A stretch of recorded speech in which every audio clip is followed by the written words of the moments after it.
ማርቆስ ወንጌል ምዕራፍ 11 ከቁጥር 1 እስከ 3 ድረስ ፍቄታ ነብልኛለ። ወደ ኢየሩሳሌምም በደብረ ዘይት አጠገብ ወዳሉት ወደ ቤተ ፈጌና ወደ ቢታንያ በቀረበ ጊዜ ከደቀ መዛሙርቱ ሁለቱን ልኮ በፊታችሁ ወዳለችው መንደር ሂዱ፣ ወዲያውም ወደ እርሷ ገብታችሁ ከሰው ማንም ገና ያልተቀመጠችበት ውርንጫ ታስሮ ታገኛላችሁ፣ ፈትታችሁ አምጡልኝ።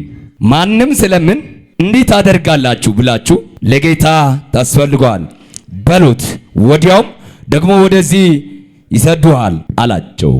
አሜን አሜን። ለእግዚአብሔር ይሁን አሜን። እንዲህ በሚል ርዕስ አገለግላለሁ። ለጌታ ታስፈልጋላችሁ። ለጌታ ታስፈልጋለህ። አንተ ታስፈልጋለህ። የእግዚአብሔርን ኃያልነት በምድሪቱ ላይ ልትገልጥ አንተ ታስፈልጋለህ። ይኸውላችሁ በዚህ ምድር ላይ ስትኖሩ ወይም በዚህ ዓለም ላይ አስፈላጊ የሚባል ሰው ምን አይነት ሰው ይመስላችኋል? ባለሀብት ይመስላችኋል? ዕውቀት ያለው ስልጣን ያለው ሊያስፈልግ ይችላል። ነገር ግን ይህ የምድር ሚዛን ነው እንጂ የክርስቶስ ሚዛን አይደለም።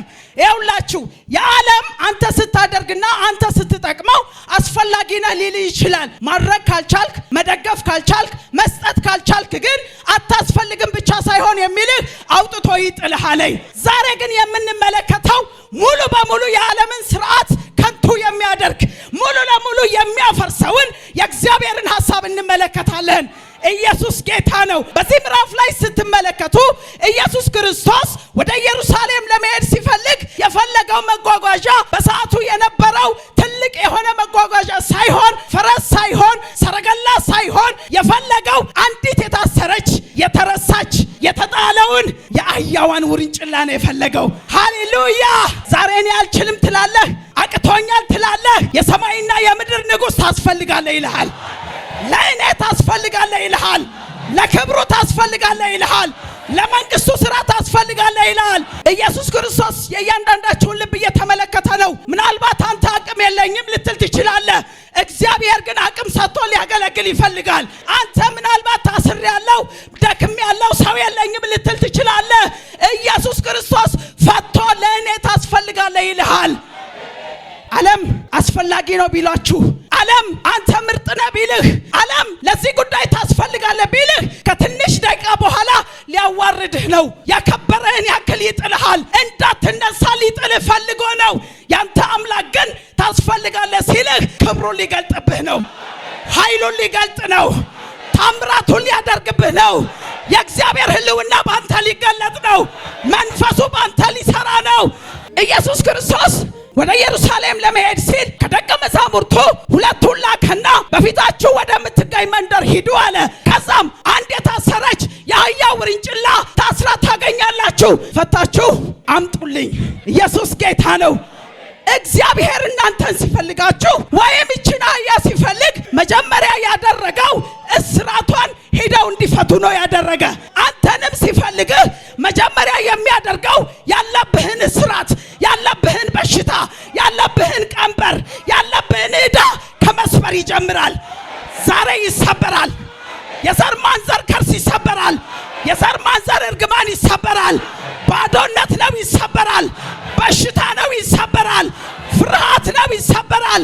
እችን አህያ ስትመለከቱ ወይም የዚችን አህያ እጣ ፈንታ ስትመለከቱ የታሰረችበት ስፍራ ላይ ቦታ ላይ ተወስና የተቀመጠች ናት። እናንተም ባለፈው ታሪካችሁ እስረኛ ከሆናችሁ፣ በባለፈው ስህተት እስረኛ ከሆንክ፣ በውድቀትህ እስረኛ ከሆንክ፣ ተስፋ መቁረጥ ካለ ልክ እንደዚች አህያ በተስፋ መቁረጥ ውስጥ ትቀመጣለህ። ዛሬ ግን አትታሰርም። ዛሬ ትፈታለህ። ከበሽታ ትፈታለህ። ከእርግማን ትፈታለህ። ከድህነት ትፈታለህ። የያዘ ሁሉ ይለቃል። ልጆችን የያዘ ይለቃል። እግዚአብሔር ታስፈልጋለህ ሲልህ ያንተ እስራት፣ ያንተ ማጣት፣ ያንተ ባዶነት አይገድበውም። አልፎ ይሰራል፣ አልፎ ያደርጋል፣ አልፎ ይሄዳል፣ አልፎ ይሰራልሃል። ሃሌሉያ! ዛሬ የአንድ ሰው ማንነት ይቀየራል። ዛሬ ከታሰርክበት ትፈታለህ። የእግዚአብሔር የባለቤትነት ስልጣን ሲነገር፣ የእግዚአብሔር የባለቤትነት አዋጅ ባንተ ላይ ሲታወጅ ትላንት የከለከለ ሁሉ መንገድ ይከፍታል። ትላንት የዘጋ ሁሉ ይነሳል። እንቅፋት መስሎ የተቀመጠ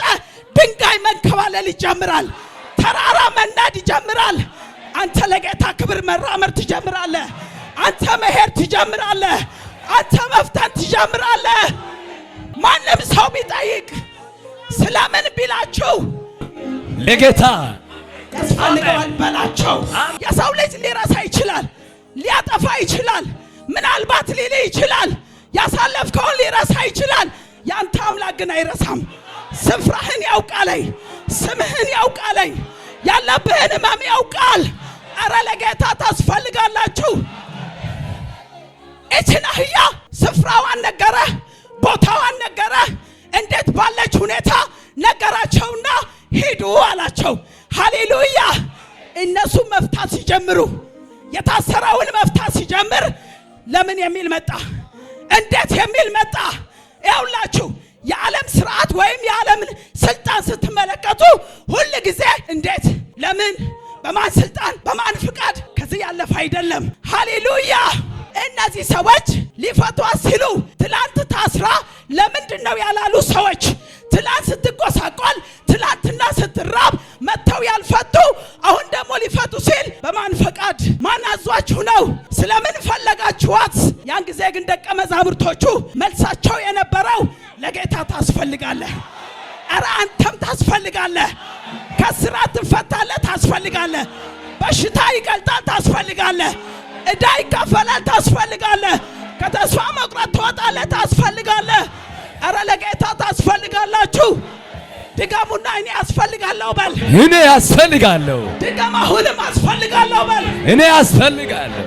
እጅጎ ታስራ ያለህ ማንም ሰው ሊፈታት አልፈለገም። መንገድ ዳር ነው የታሰረችው። አላፊ አግዳሚው ያያታል። ስለምንድን ነው የታሰረች አላሉም። እስራት በዝቷል አላሉም። ጉስቁልና በዝቷል አላሉም። ረሃብ ጨምሯል አላሉም። ነገር ግን ኢየሱስ ክርስቶስ ልኮ ሲያስፈታት ስለምን የሚል ጥያቄ፣ እንዴት የሚል ጥያቄ፣ ለምን የሚል ጥያቄ መጣ።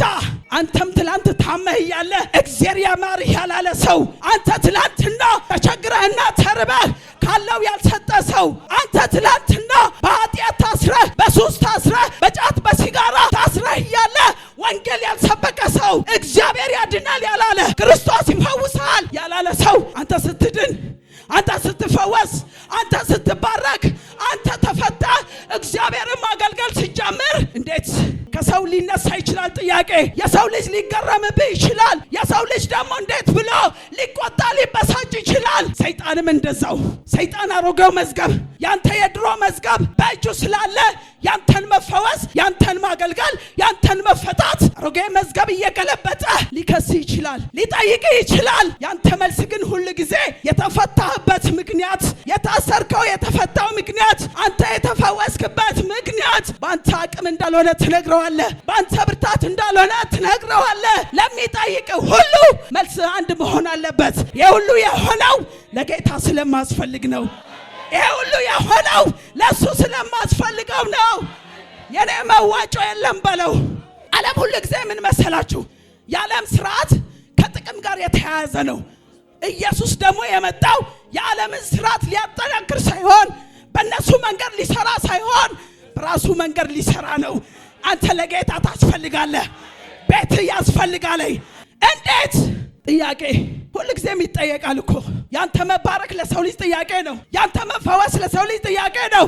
ያንተ ከኃጢአት መውጣት ለሰው ልጅ ጥያቄ ነው። ያን ጊዜ ያንተ መልስ መሆን ያለበት ለጌታ ስለማስፈልገው፣ እኔ ስለማስፈልገው ነው። የኔ መዋጮ የለበትም፣ የኔ ኃይል የለበትም፣ የኔ ጥበብ የለበትም። እሱ ስለሚፈልገኝ ብቻ ነው ትለዋለህ። ሃሌሉያ!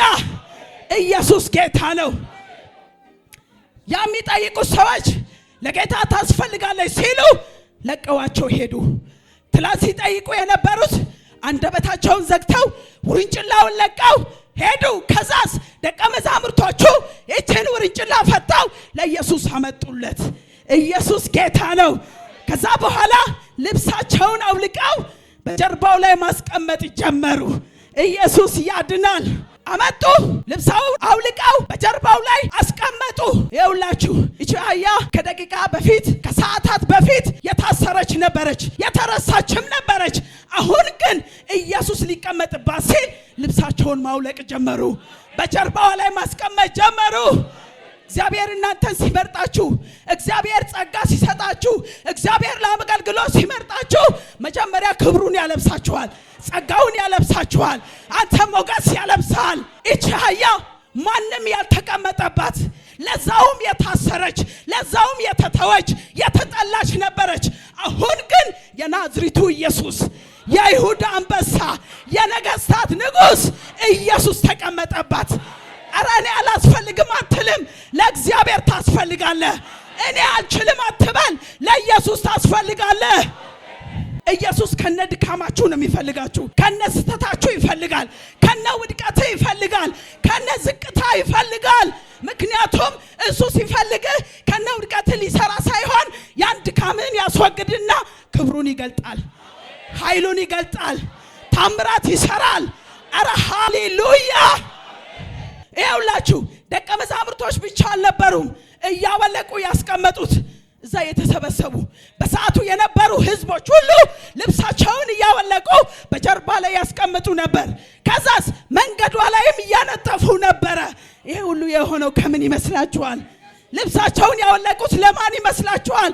ለአህያዋ ክብር፣ ለአህያዋ ሞገስ፣ ለአህያዋ የሆነ መፈታት አይደለም፣ ለኢየሱስ ነው። በእሷ ላይ ለተቀመጠው ለኢየሱስ ክብር የሚገባው ለሱ ነው።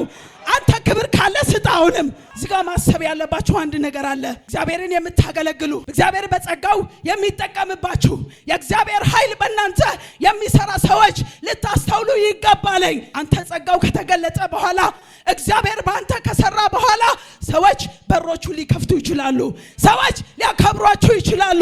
ትላንት የተዘጋው በር ሁሉ በእነሱ ሰዎች ሊከፈት ይችላል። ያን ጊዜ ግን አንተን አክብረው አይደለም፣ ለአንተ ስፍራ ሰጥተው አይደለም፣ አንተ ላይ ለሚሰራው ጸጋ እንጂ፣ አንተ ላይ ለሚሰራው ኃይል እንጂ፣ ለክርስቶስ ብለው እንጂ። አትሸወዱ። ለኔ ነው ብለህ አትሸወድ። ትላንት እኮ ኢየሱስ ሳይሰራብህ ነበር ካንተ። ትላንት ጸጋ ሳይኖርህ ነበር ካንተ። ታውቀዋለህ በሰው እንጂ፣ ያለህን ቦታ ታውቀዋለህ፣ በሰው ያለህን ስፍራ ታውቀዋለህ። ዛሬ እግዚአብሔር ሲጠቀምባችሁ፣ ዛሬ እግዚአብሔር በእናንተ ሲሰራ አትተብቱ፣ ተረከዝ አታንሱ። ክብር ለሚገባው ክብርን ስጡ። እናንተ የክብሩ ተሸካሚ እንጂ የክብሩ ባለቤት አይደላችሁም። ለክብሩ ባለቤት ራሱ አለ፣ ኢየሱስ አለ፣ የክብሩ ባለቤት። ሃሌሉያ! ኢየሱስ አንተ ላይ ሲሰራ ትላንት የነበረው ማንነት፣ ትላንት የነበረው ቆሻሻ፣ ትላንት የነበረው ስህተት፣ ትላንት የነበረው ውድቀት፣ ትላንት የነበረው ኃጢአት ሁሉ ወደ ታላቅ ክብር ይቀየራል። አንተ በጨለማው ላይ ማብራት ትጀምራለህ። አንተ ንግግርህ ማብራት ይጀምራል። ብዙዎቹን ወደ መንግስቱ ማምጣት ትጀምራለህ። ልብስ ብቻ አይደለም ያነጠፉ፣ ልብሳቸውን ማውለቅ ብቻ አይደለም፣ እየጮሁ ሆሳዕና እያሉ በጌታ ስም የሚመጣ የተባረከ ነው። ሃሌሉያ! የምትመጣው የአባታችን የዳዊት መንግስት የተባረከች ናት። ሆሳዕና በአርያ እያሉ ዘመሩ። ሃሌሉያ! ይኸውልህ ኢየሱስ ባንተ ላይ ሲቀመጥ ሳይወዱ ሰዎች ያጨበጭቡልሃል። ሳይወዱ በግዳቸው ስፍራ ይሰጣሉ። ሳይወዱ በግዳቸው ስጦታ ያመጡልሃል። ላንተ እኮ አይደለም። ኢየሱስ አንተ ጋር ስላለ አድራሻው ሊፈልግ ሲመጣ ያን ጊዜ አንተም ትባረካለህ። ያን ጊዜ አንተም ትኮራለህ። ያን ጊዜ አንተም ስፍራ ታገኛለህ። ይኸውላችሁ ይሄ ሁሉ የሆነው ኢየሱስ ክርስቶስ እቺን አህያ ከማስፈታቱ በፊት፣ እቺን አህያ ላይ ከመቀመጡ በፊት፣ እነዚህ ሰዎች ልብሳቸውን አውልቀው በአህያዋ ላይ ከማድረጋቸው በፊት፣ ሆሳዕና እያሉ ከመዘመራቸው በፊት አንድ የተነገረ ትንቢት አለ። እሱ ሊፈጸም ግድ ስለሆነ ነው። በነቢዩ ዘካርያስ አማካኝነት የተነገረ ትንቢት አለ። ሃሌሉያ! ከዘመናት በፊት የተነገረው ይፈጸም ዘንድ አህያዋ መፈታት አለባት። ኢየሱስ አህያው ላይ መቀመጥ አለበት። ይህ ትንቢት እንዲህ ነበረ። በትንቢተ ዘካርያስ 9:9 ላይ ተጽፎ ታገኛላችሁ። አንቺ የጽዮን ልጅ ሆይ እጅግ ደስ ይበልሽ፣ አንቺ ኢየሩሳሌም ሆይ እጅግ ደስ ይበልሽ፣ እልል በይ። ንጉሥሽ ጻድቅና ትሑት ሆኖ በአህያው ላይ ተቀምጦ ይመጣል አለ። አዳኝ ነው ንጉሥሽ፣ አዳኝ ነው ዘጋሽ። ኢየሱስ ይመጣል። ይቺ አህያ እኮ ነቢይ ዘካርያስ ሲተነብይ በሰዓቱ የነበረች አህያ አይደለችም። በሰዓቱ አልነበረችም። ይኸውላችሁ ኢየሱስም በምድር አልነበረም። ከዘመናት በፊት የተነገረው ትንቢት ይፈጸም ዘንድ ይቺ አህያ ተፈታች። ኢየሱስ በላዩ ላይ ተቀመጠ። ወደ ኢየሩሳሌምም ሄደ። ዛሬ የዘገየ ነገር ይፈጥናል። የቆየ ነገራችሁ ይፈጥናል። ይቺ አህያ የታሰረች፣ የተናቀች፣ የተጠላች፣ የተረሳች ነበረች። ግን ለእግዚአብሔር አጀንዳና ለእግዚአብሔር ፍቃድ አስፈላጊ ከሆነች እኔና እናንተስ የእግዚአብሔር ልጆች የሆናችሁ በእግዚአብሔር አምሳል የተፈጠርክ አንተስ እንዴት የክብሩ መገለጫ አትሆንም? እንዴት የመንፈስ ቅዱስ ማደሪያ አትሆንም? እንዴት ኃይሉ አይገለጥም? እንዴት ታምራት አይሰራም? ይሰራል። ለጌታ ታስፈልጋለህ ብሎሃል፣ ያደርገዋል። ባንተ ይፈጽመዋል። በአባቶች የተነገረው ይፈጸማል። በእነ አባባ ዋንዳሮ የተነገረው ባንተ ይፈጸማል። በእነ አባባ ማሄ የተነገረው ይፈጸማል። በእነ አባባ ኤካሶ የተነገረው ይፈጸማል። ብዙ የእንባ እናቶች አሉ። ብዙ የሚያለቅሱ አባቶች አሉ። ለትውልድ ለምድሪቱ የሚያለቅሱ አሉ። የእንባቸው ዝም ብሎ እንደፈሰሰ አይቀርም። ባንተ ላይ ይፈጽመዋል። ኪዳን ነው፣ ይፈጸማል። ተናግሯል፣ ይፈጽመዋል። ሰምተሃል ይላል። ሃሌሉያ። ከተናገረ እንደ ሰው አይደለም፣ አይዋሽም። ያደርገዋል፣ በሰዓቱ ያደርገዋል። የዘገየ የሚመስለው ለኛ ነው። የቆየ የሚመስለው ለኛ ነው። ቢዘገይም እሱ ፈጣን እኮ ነው። ቢቆይም ፈጣን እኮ ነው። እሱ ሲያደርገው አንተ መረጋጋት ትጀምራለህ። አንደኛ እግዚአብሔር ሲፈልጋችሁ ወይም ለጌታ ታስፈልጋላችሁ ሲላችሁ የሚሆነው ነገር እስራት ይበጣጠሳል። ትላንት ያሰረህ፣ ትላንት ያደከመ፣ ትላንት ያስለቀሰ፣ ትላንት የሆነ ያሳዘነ ነገር መበጣጠስ ይጀምራል። አንተ እሱ ከርስ ነው፣ ይበጠሳል። እሱ እርግማን ነው፣ ይበጠሳል። እሱ ፍርሃት ነው፣ ይበጠሳል። አረ ይበጣጠሳል። በትንቢተ ኤርምያስ ምዕራፍ 30 ቁጥር 8 ላይ እንደዚህ ይላል፣ በዚያን ቀን ይላል እንዲህ ይሆናል፣ የሰራዊት ጌታ እንዲህ ይላችኋል። በየትኛው ቀን? እስራት በሚበጣጠስበት ቀን፣ በየትኛው ቀን? በሽታ በሚቀልጥበት ቀን ቀንበር ከአንገታችሁ ላይ እሰብራለሁኝ፣ እስራትን እበጣጥሳለሁ። ከእንግዲህ የሌላ አይደላችሁም። አንተ የጨለማ አይደለህም። አንተ የፍርሃት አይደለህም። አንተ የበሽታ አይደለህም። አንተ የጭንገፋ አይደለህም። አንተ የተስፋ መቁረጥ አይደለህም። ሃሌሉያ። ይኸውላችሁ የሰው ልጆች በዕለት ተዕለት ጉዟቸው ብዙ እስራት ውስጥ ሊገቡ ይችላሉ። በኃጢአት ሊወድቁ ይችላሉ። በማጣት ሊታሰሩ ይችላሉ። በፍርሃት ሊታሰር ይችላል። በተስፋ መቁረጥ ሊታሰር ይችላል። የእግዚአብሔር ቃልና የእግዚአብሔር ስልጣን ግን ከዚህ ሁሉ ይፈታል። እግዚአብሔር ታስፈልጋለህ ሲልህ ለታላቅ ነገር ሊያዘጋጅህ ነው። ውርደትህን ወደ ክብር ሊቀይር ነው። ታስፈልጋለህ ሲልህ ሁለተኛ ውርደታችሁን ወደ ክብር ይቀይረዋል። ትላንት ሰው ሰድቦሃል። ትላንት በሰው ፊት ተዋርደሃል። ትላንት በሽታ አዋርዶሃል። ያንን ወደ ክብር ይቀይረዋል። ውርደትህን ወደ ክብር ይቀይረዋል። በትንቢተ ኢሳይያስ ምዕራፍ 62 ቁጥር 2 ላይ እንደዚህ ይላል፣ አሕዛብ ጽድቅሽን፣ ነገሥታት ሁሉ ክብርሽን ያያሉ። የእግዚአብሔር አፍ በሚጠራሽ በአዲሱ ስም ትጠሪያለሽ። አረ እግዚአብሔር ውርደትን ወደ ክብር ሲቀይር ትላንት ያዋረዱህ፣ ትላንት ያሳቁብህ፣ ትላንት ያፌዙብህ አሁን ክብርህን ማየት ይጀምራል። ጽድቅህን ማየት ይጀምራል። ሶስተኛና የመጨረሻ እግዚአብሔር ሲፈልጋችሁ እግዚአብሔር የተናገረውን ኪዳን ሊፈጽም ነው። የተናገራችሁ አለ። በነቢያት ተናግሯል፣ በራእይ ተናግሯል፣ በቃል ሰምተሃል። ዛሬ ይፈጸማል። ይህ ኪዳን ነው፣ ይፈጸማል። አረ ኪዳኑ ይፈጸማል። አረ ቢዘገይም ይፈጸማል። አረ ቢቆይም ይፈጸማል። አረ ኪዳን ይፈጥናል።